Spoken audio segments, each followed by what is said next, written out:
Hi friends, welcome to AS home. நிலக்கடலையை use பண்ணி ஒருத்தர் ஒரு மாதிரி ரெசிபிஸ், சட்னி, ஸ்நாக்ஸ் இந்த மாதிரி நிறைய செய்வாங்க. நான் இன்றைக்கி நிலக்கடலை சட்னி எந்த மாதிரி செய்கிறேன்னு பார்க்கலாம் வாங்க. இந்த சட்னி சாதத்தோட, இட்லி, தோசையோட வச்சு சாப்பிட ரொம்பவே சூப்பராக இருக்கும். எப்படி செய்யலான்னு பார்த்துடலாமா? 1 கப் பச்சை வேர்க்கடலையை ஒரு கடாயில் போட்டு நல்லா ரோஸ்ட் பண்ணிக்கலாம். நிலக்கடலை கருகிடக்கூடாது, நல்லா சிவக்க வறுத்தெடுத்தால் போதும். பாருங்கள், இந்த மாதிரி வறுக்கணும். இந்த மாதிரி நல்லா சிவக்க வறுத்ததையும் ஸ்டவ் ஆஃப் பண்ணி அப்படியே ஆற விட்டுருங்க. நல்லா ஆறுனதுக்கப்புறம் நம்ம ஒரு பிளேட்க்கு சேஞ்ச் பண்ணி தோல் நீக்கி சுத்தம் பண்ணிக்கலாம்.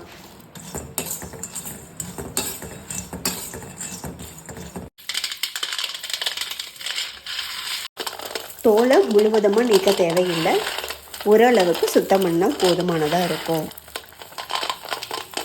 இப்போ ஒரு கடாயில் ஒரு 6 பல் பூண்டு, கொஞ்சம் சின்ன வெங்காயம், இதை நல்லா வதக்கிக்கலாம். கூடவே கொஞ்சம் கருவேப்பிலை, ஒரு மிளகாய், இதையும் போட்டு நல்லா ரோஸ்ட் பண்ணிக்கோங்க.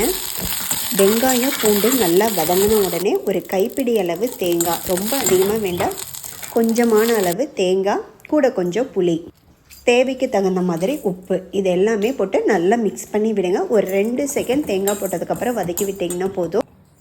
இப்போ நம்ம சுத்தம் பண்ணி வச்சுருக்கிற வேர்க்கடலையும் இதோட மிக்ஸ் பண்ணி விட்டுக்கலாம்.